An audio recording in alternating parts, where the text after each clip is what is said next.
Hey guys, today we're going to take a look at the force trim and the OH-58 Delta. I see a lot of comments about some confusion with this, and if you've heard me talk about force trim in the real world, we really didn't fly a whole lot with force trim. I'm sure there's some guys that did. I was not a big fan of it, but within the DCS world and with hardware being what it is, I can see why we'd want to do it. I've certainly started to get used to it, but there's some options and some ways that we can do it. So what we're going to do is go through all three different ways and talk about how to use force trim. So first thing we're going to do is go up to our options tab. We're going to go to special. We're going to find the OH-58 Delta, and we're going to take a look here at cyclic trim position. And you can see that we've got none, instant, fade in, fade out, and central position mode. Let's go to none and take a look at what that's like. Additionally, we want to make sure that we go up to the miscellaneous tab and ensure that force feedback is selected off. I believe something changed with a recent update where this was defaulted on. That might be part of the problem that some people are having as well. So just make sure that that is unclicked. All right, so here we are. We have the trimmer set for none. And as I move the controls around, we can see on the control indicator, we've got that red diamond. That is my actual controls. And the gray is the trim position. I'm pressing the trim release button and nothing is happening. And just for clarity, we've got the trim release button right there on our cyclic, and force trim is active. Those are the only trim buttons that you need to have mapped, or at least have an understanding of where they are. You don't really need to have the force trim switch mapped. But right now, we're not getting any force trim, so the trim position for none is not really going to help us. All right, so we're going back to options. We're going back to special. We're going back to the OH-58 Delta. Now we're going to go to instant trim. I'm gonna hit OK and back into the game. All right, so now we're back in with instant trim, and what's gonna happen is when we set our trim with, again, our trim release switch right there on our cyclic, we're gonna watch what happens over in the control indicator. So I've got the cyclic forward and right. We can see that we've got what we'll call a diamond's length between them. All right, so when I click this button, when I click the trim release, the gray is going to move up roughly where the red is, and the red is going to move further out along that same course. So there it is right there. So instant trim.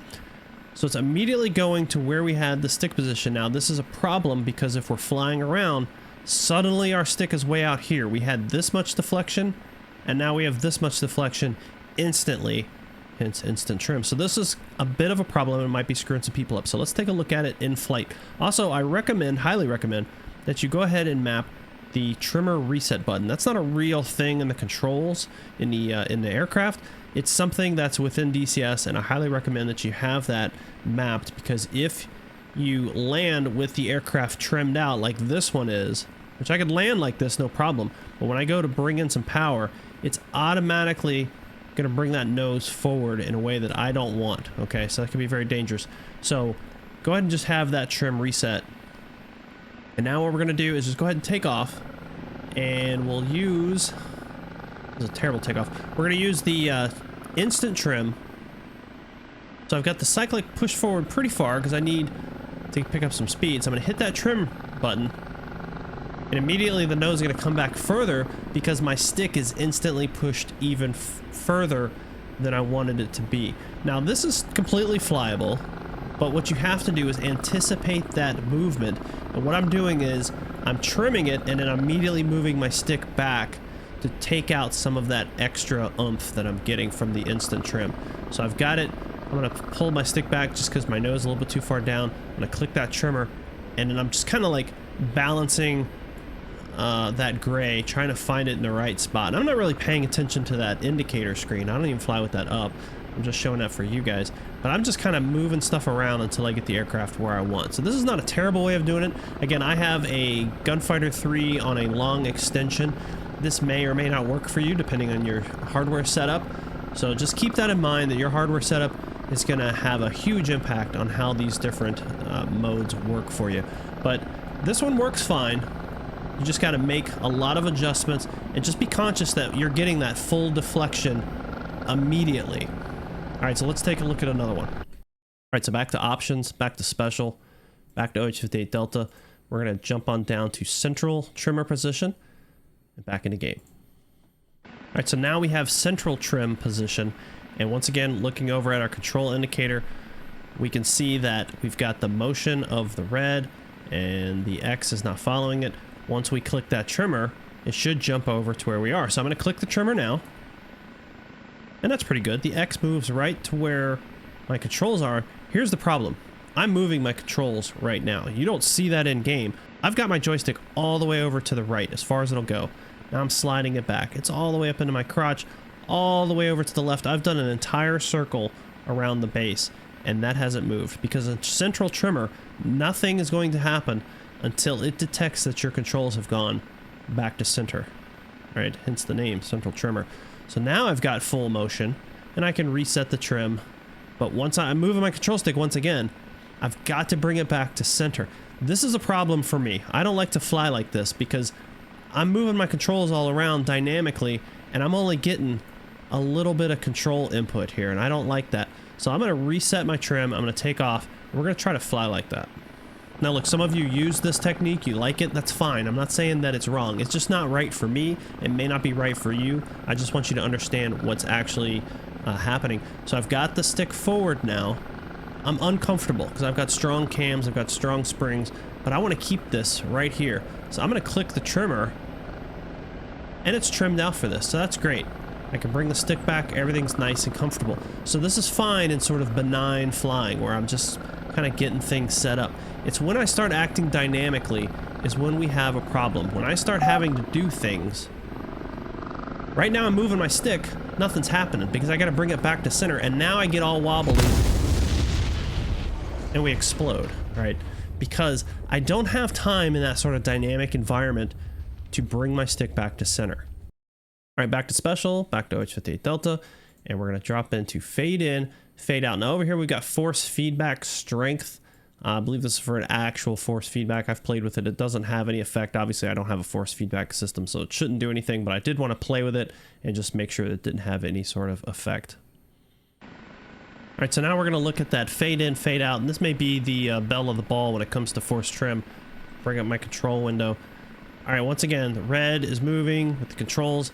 Central trim, we've talked about, it's going to jump over where it's at, and then I'm going to have to bring the controls back to center. Instant trim, it's automatically going to jump up to that position. We don't want either of those. Here's what's going to happen with fade in and fade out. I'm going to press the button, and everything moves sort of gently, right? So it sort of fades over to the position.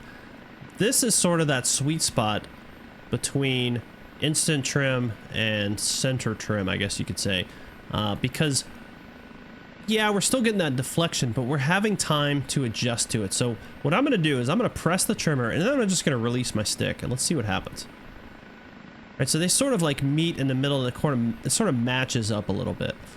All right, so you're not as reactive to what's going on. So I'm going to hit the trim reset. Let's go ahead and take off. Take a look and see how this feels. So once again, I want to pick up some airspeed. I've got the stick pushed forward to get that nose down. I'm going to click the trimmer and then release my stick. And then just add in a little bit of pressure to keep it back where I want. And I'm just going to do that 1 or 2 times. And now I'm hands off right now. And I didn't have any sort of woe boys with the trim. It allows me to comfortably get back to that position. Instant trim isn't terrible if you know what to expect and you're kind of quick on the controls. This one gives you a little bit of leeway and allows you to make those adjustments. Now, last thing I will say about trim, we keep talking about trim. I know for you stiff wing guys, you think about trim and you're thinking about aerodynamic trim probably. We're talking about trimming the aircraft to maintain a comfortable level of control, okay? So in a fixed wing aircraft, if I've got to pull in a lot of back pressure, I can use the trim to basically eliminate some of that pressure that I've got to hold on the controls for those control surfaces to be in the same position that they were. So I've got a little bit of a climb. Instead of having to pull back on the yoke or the stick, I can trim out the aircraft so that it will maintain that climb and I don't have to have that back pressure. It's essentially what we're doing here. We're not talking about aerodynamic trim. I'm going to kick the aircraft out of trim. You can look down the trim ball and see that we are not in aerodynamic trim, but I can mess with the controls and get the aircraft what we call trimmed out. All right, so we've got the aircraft trim with the force trim. Right now my hands are completely off the cyclic, and the aircraft's just kind of flying. Bring out a little bit of power there, but we're not aerodynamically trimmed, but the aircraft is trimmed for the way that I want it to fly. So that's essentially what we're talking about.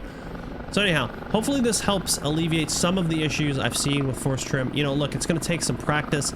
Worst comes to worst, just click off the force trim and fly it like normal. But please just keep in mind that your hardware setup and what you're comfortable with is going to make a huge difference in the impact on how you're actually flying this aircraft and pretty much any other helicopter that uses any sort of force trim. So hopefully this was helpful for you guys. We'll talk to you on the next one. Take it easy.